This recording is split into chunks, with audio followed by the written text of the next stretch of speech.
PM Modi ने महाराष्ट्र में NDA की जीत को ऐतिहासिक बताया। उन्होंने कहा कि महाराष्ट्र में विकास और सुशासन की जीत हुई है। इसके अलावा आज शाम पीएम मोदी बीजेपी मुख्यालय पहुंचे, जहां उन्होंने महाराष्ट्र में एनडीए को मिली बम्पर जीत के बाद कार्यकर्ताओं को संबोधित किया। देखिए क्या कुछ कहा उन्होंने। साथियों, हरियाणा के बाद महाराष्ट्र के चुनाव का भी सबसे बड़ा संदेश है एकजुटता। एक है तो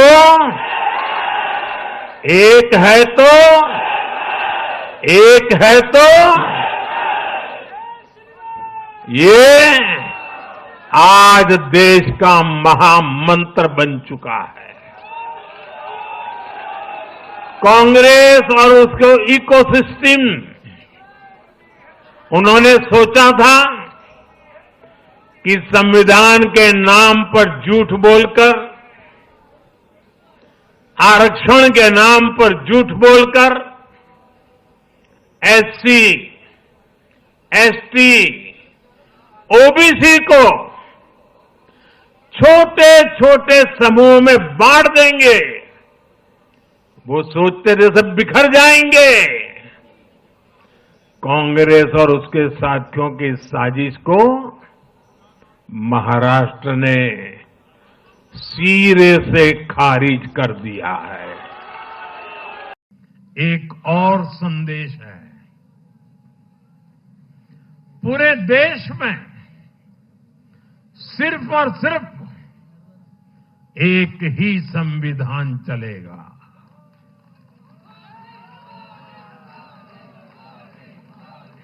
वो संविधान है बाबा साहब आंबेडकर का संविधान, भारत का संविधान।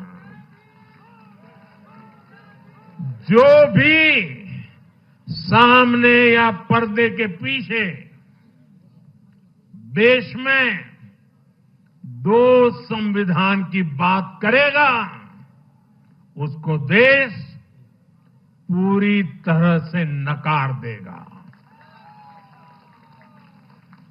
कांग्रेस और उसके साथियों ने जम्मू कश्मीर में फिर से आर्टिकल 370 की दीवार बनाने का प्रयास किया। वो संविधान का भी अपमान है। महाराष्ट्र ने उनको साफ साफ बता दिया कि ये नहीं चलेगा।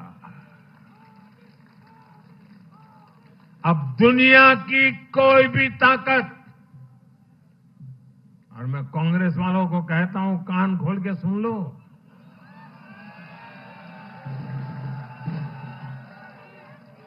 उनके साथियों को भी कहता हूं, अब दुनिया की कोई भी ताकत 370 को वापस नहीं ला सकती।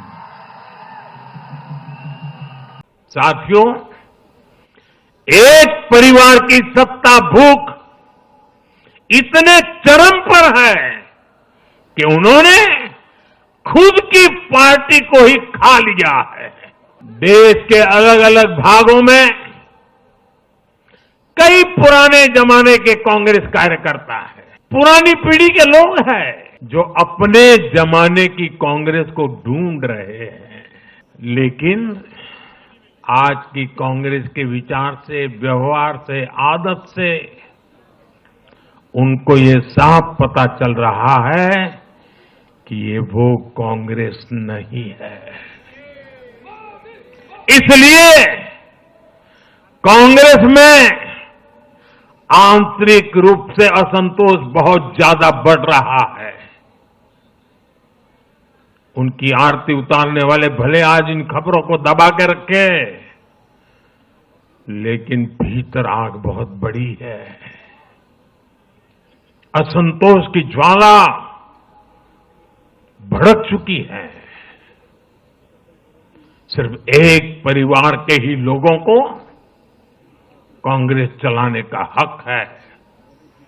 सिर्फ वही परिवार काबिल है, दूसरे नाकाबिल हैं। परिवार की इस सोच ने,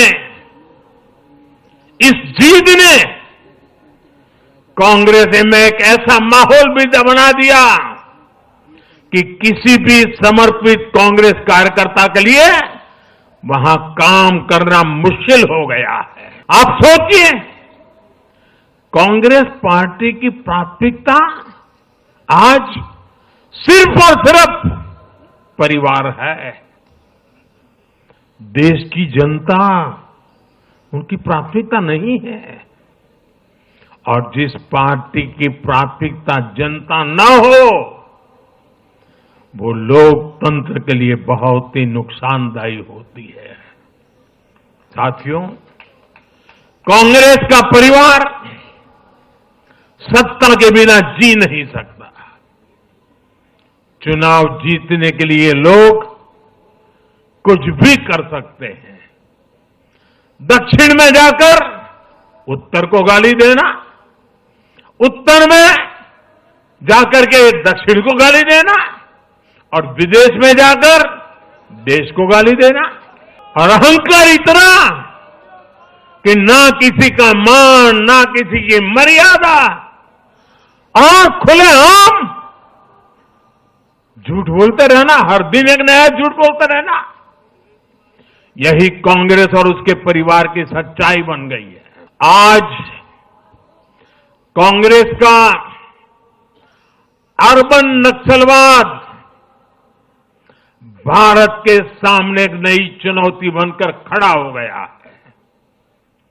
इन अर्बन नक्सलियों का रिमोट कंट्रोल देश के बाहर है, और इसलिए सभी को इस अर्बन नक्सलवाद से बहुत सावधान रहना है। महाराष्ट्र में बम्पर जीत के बाद जश्न मनाते दिखे देवेंद्र फडणवीस, जलेबी तलते हुए वीडियो आया सामने। झारखंड विधानसभा चुनाव में झारखंड मुक्ति मोर्चा यानी कि जेएम की जीत हुई है। राज्य की जनता ने मुख्यमंत्री हेमंत सोरेन के नेतृत्व वाले JM, Congress, RJD, CPI ML गठबंधन का लगातार दूसरी बार सत्ता सौंपी है। लोकसभा चुनाव 2024 में अयोध्या क्षेत्र की सीट, यूपी के फैजाबाद और उत्तराखंड के बद्रीनाथ के विधानसभा उपचुनाव में हार का सामना करने वाली बीजेपी ने अब केदारनाथ सीट जीत ली है। केदारनाथ में हुए विधानसभा उपचुनाव में बीजेपी की आशा नौटियाल ने जीत दर्ज की है। इससे पहले बीजेपी ने जम्मू कश्मीर विधानसभा चुनाव में श्री माता वैष्णो देवी सीट जीती थी। बीजेपी ने आम आदमी पार्टी छोड़कर आए कैलाश गहलोत को बड़ी जिम्मेदारी सौंपी है। पार्टी ने उन्हें दिल्ली विधानसभा चुनाव समन्वय समिति का सदस्य नियुक्त किया है। इन तमाम खबरों पर क्या कहना है आपका, हमें कमेंट बॉक्स में जरूर बताएं। बाकी इस तरह की और तमाम जानकारी के लिए आप बने रहिए द फ्रीडम न्यूज के साथ।